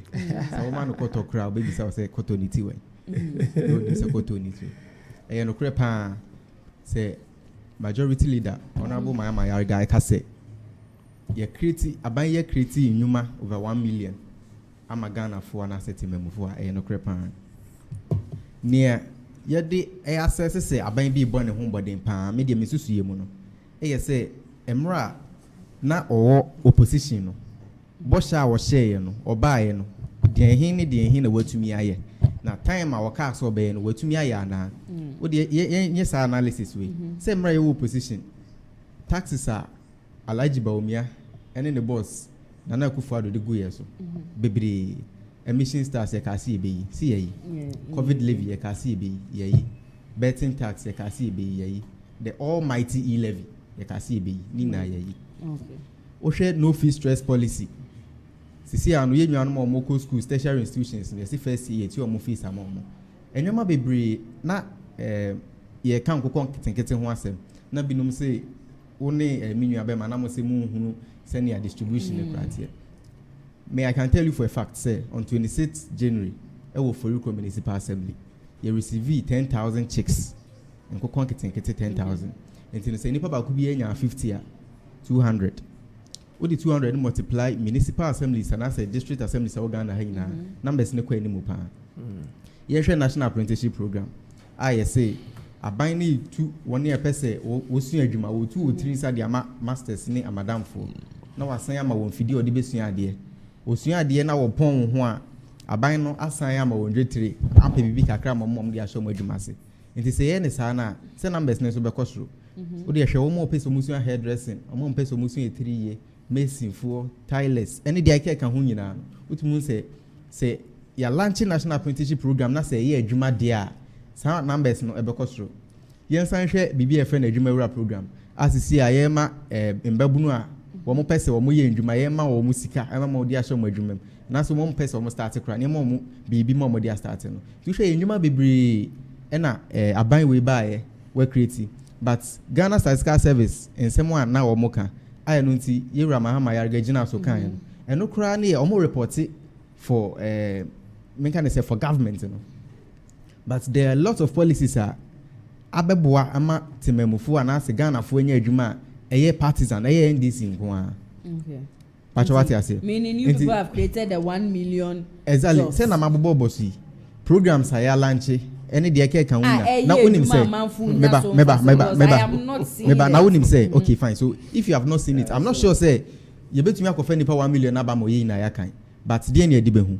When him say Ghana Statistical Service say the last quarter of 2024 MPP dibe fra bemuno. Now unemployment rates 13.6%, and the CCI was saying 12.8%, and so all evidences point out clearly. I say a nipa enya adwumaye, and so if Honorable Mama Yarga, majority leader Eka say a nipa 1 million and enya adwuma aye o man mu a no kre Odika Pamela. Matia me kweku Mami Nti. Nana e asemu and this for omo kasa bi wo oti ana wakuma. Yanti krom ha and nurses any teachers are na ye fa omo and this for you mom covid yanti krom ha and a police recruit military recruit fire service immigration omo ko ye nyina yanka jonzo mom kofi yanti krom ha and amuka che 24-hour economy ebeba am obi anya adwuma ye and a 24-hour economy na way. So why am I creating employment in Amman? You see, the way I end this city, me kata in any a frame assembly the tour. 1 year, oh, because we free yes one ever. But the truth of the matter is that In some nyina mo kan nyina mo ba no ma opposite of it. Mo ba Joma ha meba asabe no ka kire nurses for. Ya ba mom automatic reference postings. Teachers teachers ko ka say licensure exams ye betwam and ya ba o matum. And ya ba o matum. Nurses and midwifery so and then call out to fee nurses for 14 months. Omo ti fee omo nya omo salary. You are talking about 1 million reference employment. When you come to power and group your own people, boys, blue water guards here for omo nyina party boys. Omo nyina blue water guards for nyina. Say I want only free Ghanaians. Make us omo nya Ghana for. But I'm saying that if so yes our section can create what you say. Now can say you're creating jobs there. Then you're not being fair to the ordinary Ghanaian. Because we know for a fact says blue water guards for nyina. They are party boys. We know. But they friend on change. The point is that 1 million now work on statistics now can cramp no. Why not report it to or report them out buying? In the interest of the government, you need to look fine. What you are saying? But when you are saying 1 million your friends saying jobs that has been created, it must be felt. People must, come out and say that I am pa. I'm so because I will be questions be so when you're sure because I go 44 more bread. And up I betting a bet my bet for you not the number of boys on go. Who has so many and he was mentioning taxes. What has taxes got to do with employment? Sir, many adjuma, let me job bet now what's a tax so I won't majuma. Oh my majuma. But give me employment, let me do something so that I don't waste my time at the bettings and up I call boys to make a group over snooker, no more. They are just idle. And I know be I didn't want to galam say because I know never make sika. If you go kakra nanka boys be here o na mahama obano also a farmer. Entinka enkwala na mebunu for no my ready say o meye nkomo nko farming. O mu de o muti ko she koko ma wate so. Na wan enko what you say? And they should, you see, when they say this, that's make us say nobody in the MPP will watch and stand and say NDC be failure. But here, catch almost say, I almost soon share a Jumano. Okay. Almost soon share. Now, almost share, yeah, back on Ukraine woman. Because one, nurses to fear, teachers in your almost salary. Boys here in Kuala Lumpur recruit for security services. Yeah, you them say about 2 weeks ago, chief of staff. Emma Etro a letter by say about 30,000 your friends say civil servants. Omunko now was what my juma. All right, Kweku Matia. Yeah, we did my minister na membre. Okay, Emrana Emilia Kweku kasa na o ka say ade na mebobo bets tax so ne levy ne or taxes I have to say.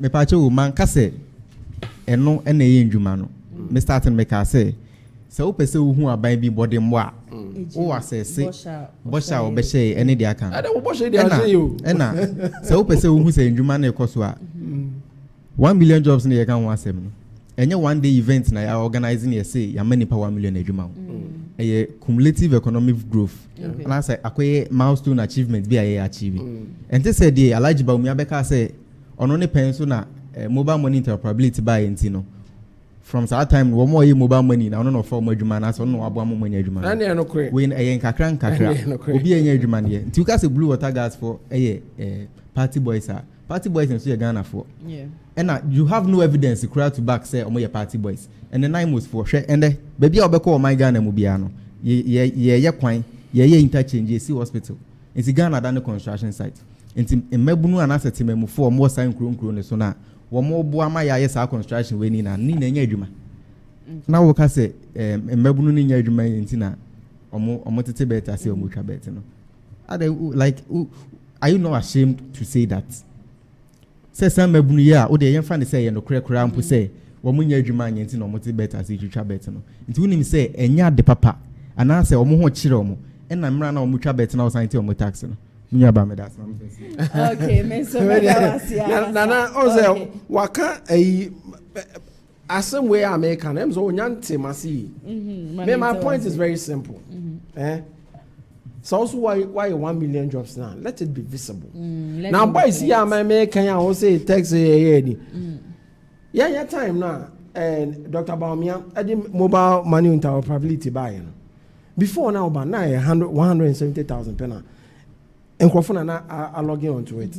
After that MTN friend saying interoperability 900,000. 900,000 and they log onto it. Okay. That's clear cut of employment.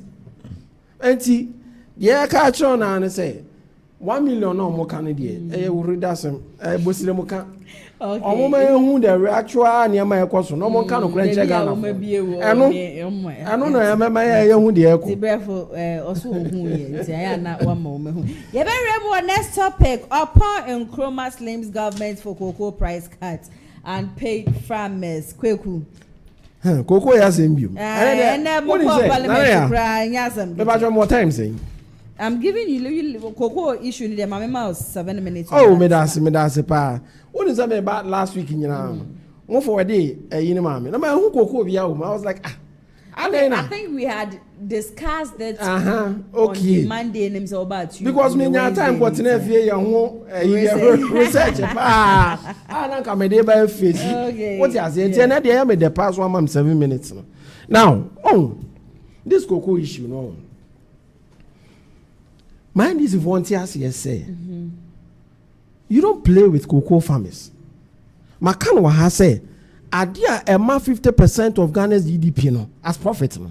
You find Yagro. You find Yagro cry. And you see, why you totally goofed.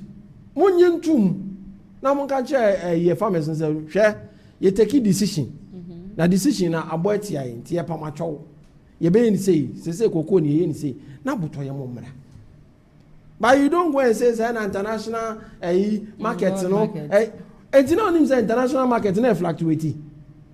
International market in cocoa has been fluctuating since the inception of cocoa board. Cocoa board is over 80 years, and I'm so move do 80 years birthday cry. And you know purchase no money. But we are say as some other one no be come. When people hear and what about you a cat.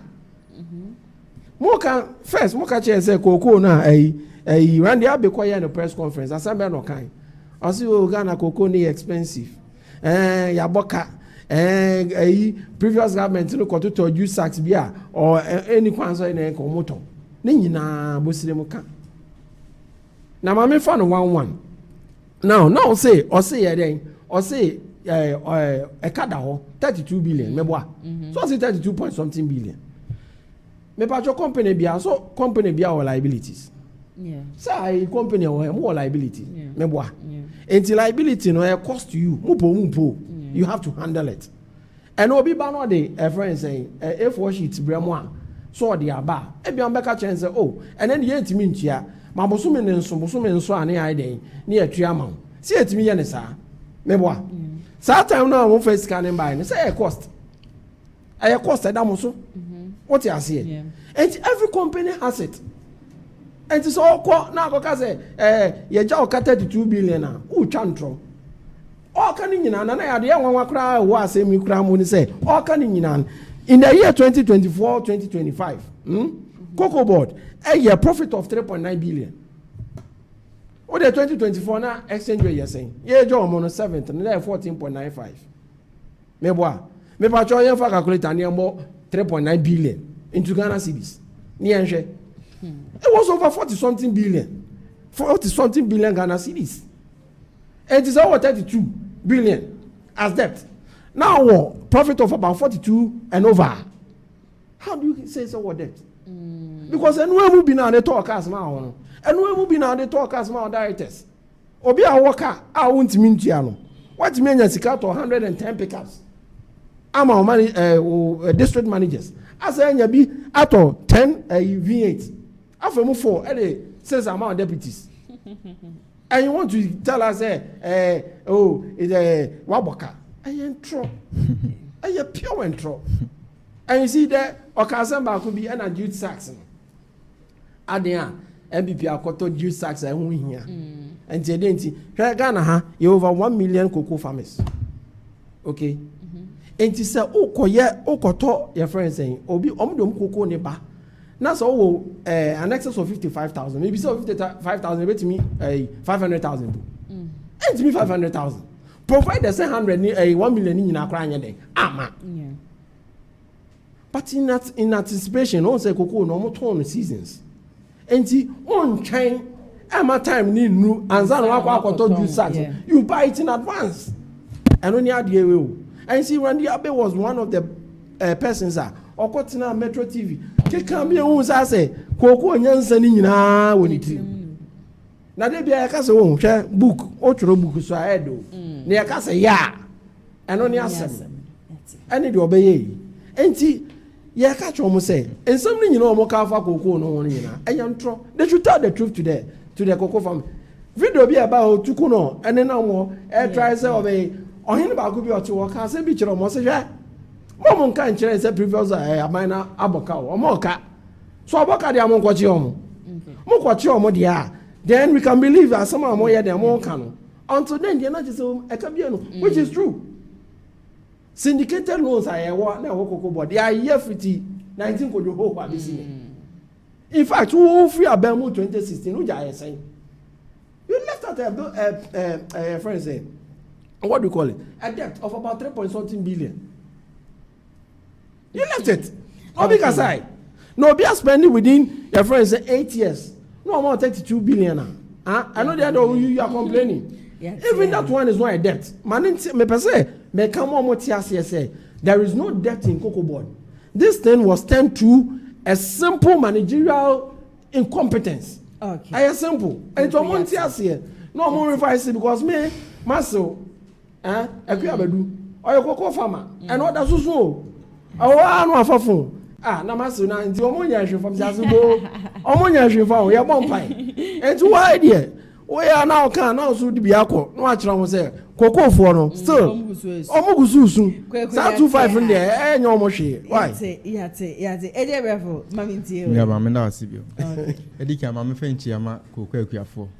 A mo bo mo hombode mo aso mo mai fi edua otwe ne. Almost 80 years in here.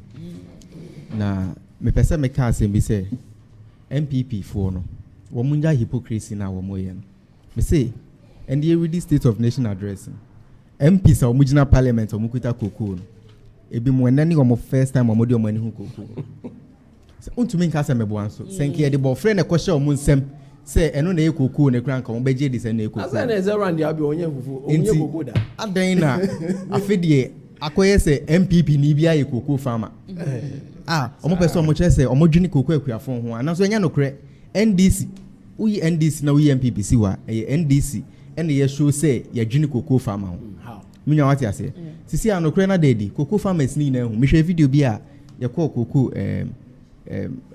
ekuani bi afum ana wo ka say nokre no ache e wo senka wo mo be kire mu kire omo ntem na MPP fo abe da abetum futuro e de egu omo ani de NDC kan ye in opposition as see MPP ejina so e can say ye buy ye can say ye be ma kokoo kuani no 6,000 now then ye ate so about 2,500 no me nwia ye wote hey any kodwo opon kroma any Mike Edu any MPP fo wo my we mu nyina no wo mu nyina nim say asem no say na tie nenso enam say omo person mo ye ne say politics nti no omo hye da aka say omo ni enti person o chere me say me nwu ni international market ana a me nwu fa phone e search kokoo a ton of cocoa on international market ohun price na ohun price na ntumi convert bag na sika mu ana enti adan na sisia no a ton of cocoa a bag of cocoa on international market to convert bag na sika mu a 3,200 now we see en ton sa 3,200 no na ye ma farmer na 6,000 because he promises 6,000 the enti ye kan sa ni say emra na mote akonya so na cocoa no a bag of cocoa se moton international market a munya 9,700 and ye ka say so what a bag of cocoa no 9,700 now ma cocoa farmer no 3,100 adwuma no na we ya na cocoa farmer na internet e perfect senka obema cocoa farmer no 6,000 na ka wo de 3,700 so abon ho bra wa bra wo kra won fertilizer say ma wo monto aduru ma wo won machine bia ma wo de e wo se wo say NDC nsema na ye kan ye betumi aye ye ne say Emra 2016 na President Mahama be free abemu. Na cocoa bag saying 719 Ghana cedis. Na yema cocoa kweni ne saying. Yema cocoa kweni ne saying 475. And edema cocoa kweni no. Me the American say the American bill. Me say ye turn on 719. Yema cocoa kweni no 475. Yeah, okay. Intina abai no efa saying 244 Ghana cedis. So 244 no. Emu na yeto fertilizers ma cocoa akuafo. Yeto machine de ma omo ede ye omufuo yeto indro aka ho ede ma omufuo ye saade ni na yamoka na wo waba na se kokoku ani aye na dwuma na wakoton 9700 also man 6000 also man 3100 eno na NDC gina mu ka se eye sisie nti ye ma kokoku ani ne 6000 menwa ba enye ne kwan so ano okay ni enfa mesi enen so sisi a bag of cocoa on international market is 3200. And so Sauma Cocoa and 2,500, 2,585. Any quantity, one man in percentage wise, no. I mean, you 80 as here. Honorable Agyapong Committee, I say, mean you about 140 as you say percentage wise, no. Ye Mako Cocoa and any Sikabe than Emran and PPT Kunyaso. Mean you about no crown as a that's not even possible. I don't know percentage wise, no. No crown as percentage wise compared to the price, number one Bemuna, a world market, need the number the Mako family. One more Bemu, Yen say, are dropping not from their side, but from the world market. And I wouldn't from what market? No, it is something because. But me about CD appreciation. Time in the international world, international markets. Who's something about the real income analysis? Be the car real income. Sika unyano. The way I was spending a someone. What the ancient brand MPP what akunyasu dollar no. It was selling for 14 cedis. So that time no now uma cocoa and no 3,100. Sorry. Now one bag of cement is saying. Was it not 120 Ghana cedis? You find it's 120 Ghana cedis. Okuta 3,100 na. Say sika unto me re. Unto me kasa won sika re. E dey how the better idea. You find say cocoa and ni sidan. 3,100 no. Obenya bags of cement in 25 pe. And the 2,500 near day man no. And I'm say you see the nanya ho de na dollar number from tino. Onya 32 bags of cement. Actually say yati sikane so de sikane so aba from de. Na so no sikane kwita na otumi de bi papa. Fuel prices emra no moti akunya so. Na a liter of fuel yesen. Was it not 14? Sometimes 16. 2022 mu November. Fuel price could do 22 cedis, 21 cedis. Na enye ade ye as papa o my way mu. So that time no na say woman 3,100. Na o ka say onto 1 liter engu na bobo ye mu fa nkofa ni koko wo. Efu mumra. No bet me at liters saying 221 liters per. Okay. And I am money 2,585 no. See a liters send you tomato. Tomato liters and 258 and half. Enti no mibisa wo say mibisa minwa kwakui ene minwa bai. Mibisa mo say and the koko kwani ni tumidi ni sika ye no. Empo yati sika no so the tumidi ye ende no. Ene de na wo tumidi ye o MPP pension no emu de na obefa. Yendi no krema ye ho. How is that even possible? Oh, they be Americans sign for 2 years working. Cocoa farmer no what one sign chechemi ya that is not important to him. He or she is thinking about money. That's the total. And you see, Mami Chad, you be Mami correct Chad, you be no 1 minute. 1 minute spare. NDC 4 ban na cocoa bag is saying 470 no more de 475. And you agree within 8 years at 3,001. Me pacho. Let it be on record that the only addition that the NDC has added to it is about 655 Ghana cedis. Yes, I'll tell you why. Because near 3,100, you do 3,100, and I'll buy another 128 back out. Yeah. And I'll be an answer the 500 count. And within a span of 1 year and a half, you've added only 500, 3,100. No better. You can say.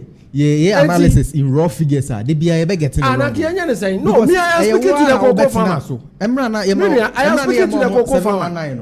Na dollar your turn saying. Yeah, 4 cedis. That is not the concern of the cocoa farmer. Dollar na be saying 14 cedis. It is a dollar by 14 cedis. Na say woman of 400. Sika odi amana yesen. Isn't They about say, $10 and I say bisa.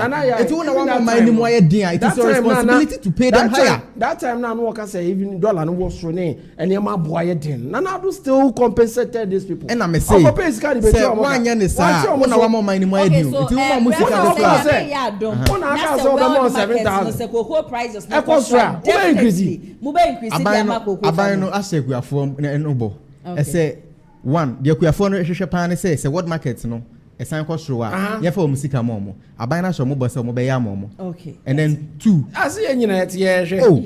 Ya de ase de aka no. Ya moto na yi last year de na ma ye no mu nti o mo ka. Na me ya ka no. 2000 ya mo ye de ambetia. Mo ye de ambetia. Sika ya ye say ateso aba 2005. Enye koko ye to ni nyina na 2005 no. It is only about 10% pay. About 90% of cocoa ye to ni nyina. So what 80% of his cocoa beans. Yes, ye tuano. Ye tuano 3,100 na ye beto ye no. Because this is a new season. Into the year project here and I say the new season mun ye to 2,500. Of course, I agree. If you are not enough farmers not here say no man who say a MPP na to foot rubu Ghana for. Yes, just say farmers not here. Won tia mo. Everything here. Say wa say ya boss nya me ya do na say world market no. Nana ya me see ya ti kroma. Everywhere. Me say ya press conference. Maybe I don't know if and then Sakweku just some seconds to be able to say Uchiano. Oh, yo, Mammy Chia, Shasu constituency executives for you now. Ma filo, me am a boss, Mr. Set Boating, Mechia also, Madame Fuzu Savula, me assure by this time will team me. And I was when Chia de as me in Chiakas young coma, a Kumasi online team, send a Missy de Biana. Maybe I beba next year now. And what train I can say now. Yes, we are by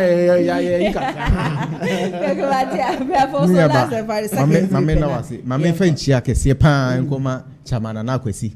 Ashanti regional chairman for NDC. Yes, say what is not broken shouldn't be repaired. Many sure say West Wood and Akoto gates. Nasa gates in your share. The I was say was 2 gates na Akoto gate for Nabesi.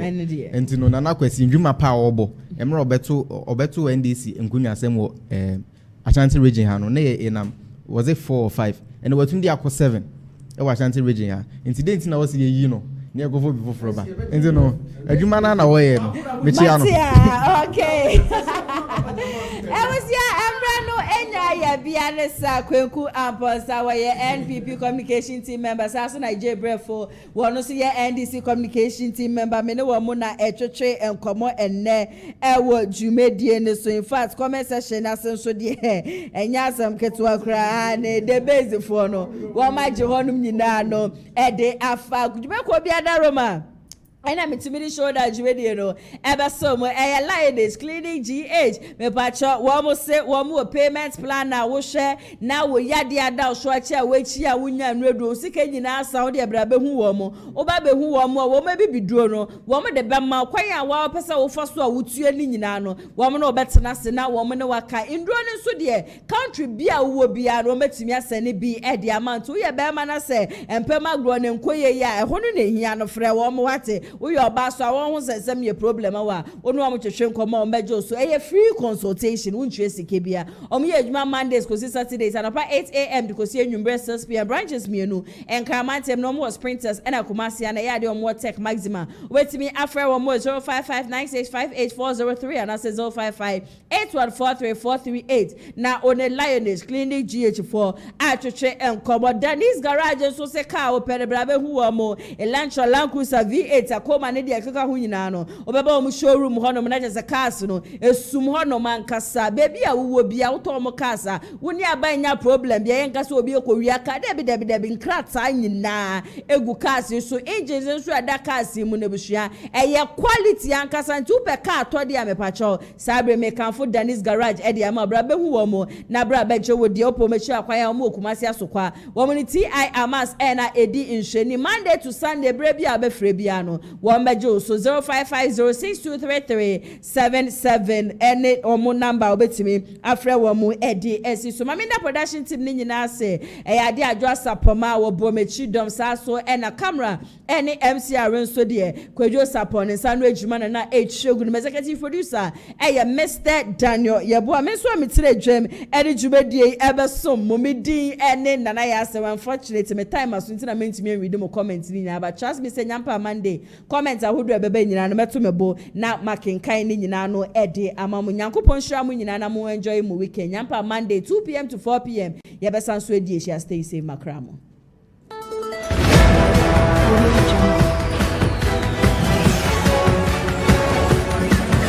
Audio